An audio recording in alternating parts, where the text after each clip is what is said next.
அனைவருக்கும் வணக்கம். இன்றைக்கி நம்ம பார்க்க போகிற டாபிக் என்ன அப்படின்னு பார்த்தீங்கன்னா, செட்டில்மெண்ட் மூலமாக ஒரு சொத்தை ஒரு நபர் வாங்குகிறாங்க அப்படின்னா அந்த செட்டில்மெண்ட் மூலம் பெற்ற சொத்தை தன்னுடைய விருப்பத்தின் பேரில் விற்க முடியுமா அப்படின்றது தான் இன்றைக்கி நம்ம பார்க்க போகிற டாபிக்.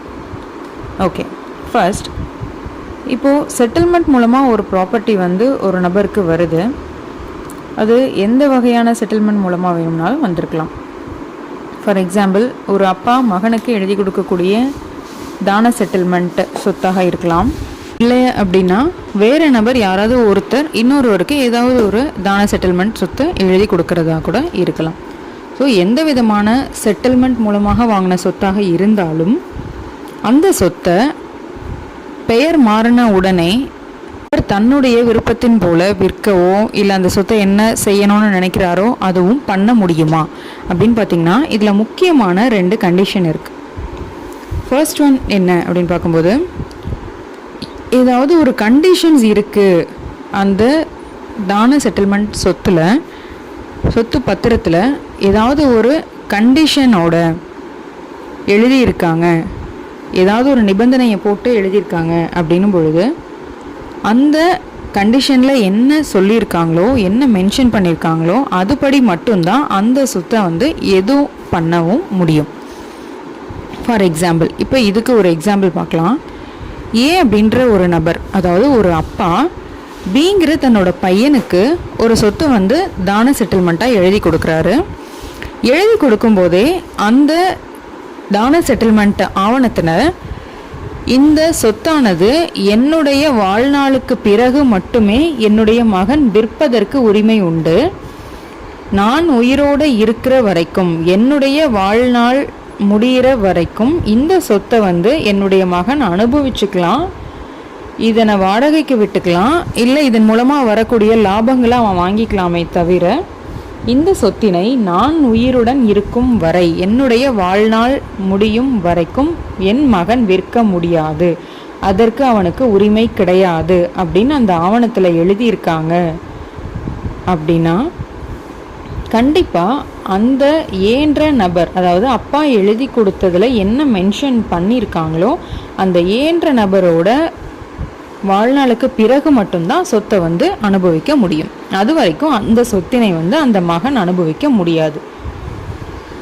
ஒருவேளை அந்த தான செட்டில்மெண்ட் ஆவணத்தில் எந்த விதமான நிபந்தனைகளும் எந்த விதமான கண்டிஷன்ஸுமே கொடுக்காம ஜென்ரலாக என்னுடைய சொத்தை என்னுடைய மகனுக்கு நான் தான செட்டில்மெண்ட்டாக எழுதி கொடுக்குறேன் அப்படின்னு ஒரு ஆவணம் எழுதி கொடுத்துட்றாரு அப்படின்னும் பொழுது அந்த சொத்தினை அந்த மகன் என்ன வேணாலும் பண்ணிக்கலாம். அவருடைய வாழ்நாளிலேயே கூட அவர் விற்கலாம், இல்லை அவருக்கு வேணும் அப்படின்னா யாருக்காவது போகியத்துக்கு விடுறது, இல்லை அதை வாடகைக்கு விடுறது, இந்த மாதிரி என்ன வேணுமானாலும் பண்ணிக்கலாம். ஸோ இது ஃபஸ்ட்டு.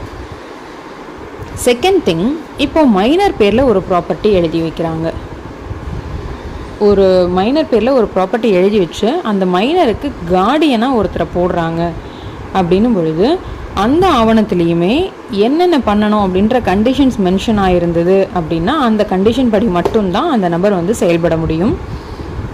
ஒருவேளை அந்த நபர் இடையில் விற்கக்கூடாது அப்படின்ற கண்டிஷன் அதில் எழுதி இருக்குது, ஆனால் மைனர் பையன் மேஜர் ஆகிறதுக்கு முன்னாடியே ஏதோ ஒரு அவருடைய வேறு ஏதாவது தேவைகளுக்காகவோ கண்டிப்பாக அந்த சொத்தை விற்க வேண்டிய கட்டாயம் இருக்குது, என்ன பண்ணலாம் அப்படின்னு பார்த்தீங்கன்னா, அப்போ அந்த சூழ்நிலையில் நம்ம நீதிமன்றம் கோர்ட் மூலமாக போயிட்டு இதை ஒரு கேஸாக ஃபைல் பண்ணி கோர்ட் மூலமாக நம்ம பர்மிஷன் வாங்கணும். ஒருவேளை கோர்ட் அவங்களோட கோர்ட் சொல்லக்கூடிய கேட்கக்கூடிய கேள்விகளுக்கு எல்லாம் நாம் பதில் சொல்லி கோர்ட் திருப்தி அடைகிறாங்க, சாட்டிஸ்ஃபை ஆகுறாங்க அப்படின்னும் பொழுது கோர்ட் இதை விற்கிறதுக்கு அனுமதி கொடுத்தால் நம்ம அந்த மைனரோட ப்ராப்பர்ட்டியை கார்டியன் விற்கலாம். ஆனால் அதுவுமே ப்ராப்பராக ஒரு கேஸ் மாதிரி கண்டெஸ்ட் பண்ணி அந்த கேஸில் ஜட்ஜஸ் என்னென்ன எக்ஸ்பெக்ட் பண்ணுறாங்களோ அது எல்லாத்தையும் ஃபுல்ஃபில் பண்ணால் மட்டும்தான். ஸோ இது ரெண்டாவது. ஸோ மெயினாக செட்டில்மெண்ட் மூலமாக பெற்ற சொத்தை விற்க முடியுமா முடியாதான்னு பார்க்கும் பொழுது கண்டிஷன்ஸ் எதுவும் அந்த பத்திரத்தில் இல்லை அப்படின்ற பட்சத்தில் அந்த சொத்தை விற்கலாம். ஒருவேளை நிபந்தனைகள் இருந்ததுன்னா அந்த நிபந்தனைகளை மட்டுமே ஃபாலோ பண்ண முடியும். இப்போது ட்ரான்ஸ்ஃபர் ஆஃப் ப்ராப்பர்ட்டி ஆக்ட் 1882 பிரிவு 126 ஒரு சில விஷயம் சொல்லியிருக்காங்க. அது என்ன அப்படின்னு பார்த்தீங்கன்னா, எப்போல்லாம் வந்து இந்த தான செட்டில்மெண்ட்டாக எழுதி கொடுத்த ஒரு பத்திரத்தை வந்து நம்ம கேன்சல் பண்ண முடியும் அப்படின்னு பார்த்தீங்கன்னா, ஏமாற்றி ஒரு நபர் எழுதி வாங்கியிருக்காங்க அப்படின்னும் பொழுது, இல்லை மிரட்டி, இல்லை இல்லீகலாக எக்ஸிக்யூட் பண்ணியிருக்காங்க அப்படின்னும் பொழுது, பயமுறுத்தல் மூலமாக ஏதாவது வச்சு த்ரெட்டன் பண்ணி பண்ணுறாங்க அப்படின்றப்போலாம் வந்து ஒரு செட்டில்மெண்ட் டீடு எழுதப்பட்டிருக்கு அப்படின்றத நிரூபிக்கிற பட்சத்தில் அந்த ஆவணங்களெல்லாம் கேன்சல் பண்ண முடியும் அப்படின்னு சொல்லி அதில் சொல்லியிருக்காங்க. ஸோ இப்போது இதுலேயே வந்து ஒரு சில இடத்துல இந்த கிஃப்ட் டீடு, இந்த தான செட்டில்மெண்ட்டையே வந்து வில்லாவும் நம்ம கன்சிடர் பண்ண முடியும், ட்ரீட் பண்ண முடியுன்ற ஒரு சில விஷயம் இருக்குது. அது என்னன்னு பார்த்தீங்கன்னா, இப்போ ஃபார் எக்ஸாம்பிள் ஒரு சேரிட்டபிள் பர்பஸ்க்காக எழுதி கொடுக்குறாங்க. அதாவது ஒரு ப்ராப்பர்ட்டியை கொடுத்து 6 மாதத்துக்குள்ளே இதில் வந்து பில்டிங் நீங்கள் கன்ஸ்ட்ரக்ட் பண்ணிக்கணும்.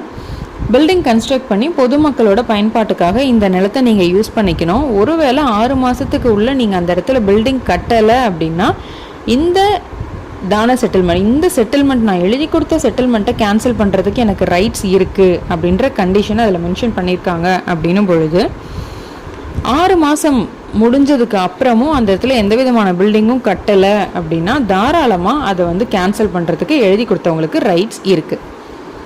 அதே மாதிரியே நான் உனக்கு ஒரு ப்ராப்பர்ட்டி எழுதி கொடுக்குறேன், ஆனால் என்னுடைய வாழ்நாள் முடிகிற வரைக்கும் நீ எனக்கு வந்து சோறு போட்டு என்னை பார்த்துக்கணும் அப்படின்ற மாதிரியான கண்டிஷன்ஸ் எழுதியிருக்காங்க அப்படின்னு பார்த்தோன்னா, அந்த கண்டிஷன்ஸையும் ஃபில் பண்ணலை, லைஃப் டைமுக்கு நீ எனக்கு வந்து சாப்பாடு போடணும், நீ போடலை அப்படின்ற பட்சத்தில் நான் வந்து இதை கேன்சல் பண்ணுறதுக்கு எனக்கு ரைட்ஸ் இருக்குது அப்படின்னு கண்டிஷன் போட்டு எழுதியிருக்காங்க அப்படின்னா, அதான் பண்ணாத பட்சத்தில் அந்த செட்டில்மெண்ட் ஆவணத்தையும் வந்து கேன்சல் பண்ணுறதுக்கு எழுதி கொடுத்தவங்களுக்கு ரைட்ஸ் இருக்குது. ஓகேங்களா?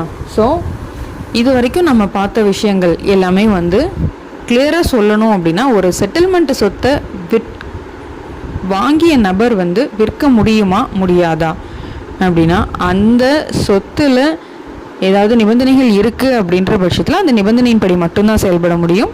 நிபந்தனைகள் எதுவும் இல்லை அப்படின்ற பட்சத்தில் அந்த சொத்தினை விற்பதற்கு முழு அதிகாரம் சொத்தினை வாங்கியவருக்கு உண்டு அப்படின்றது தான் இன்றைக்கி இந்த டாபிக், இந்த வீடியோவில் நம்ம பார்த்த இம்பார்ட்டண்ட்டான ஒரு பாயிண்ட்டு.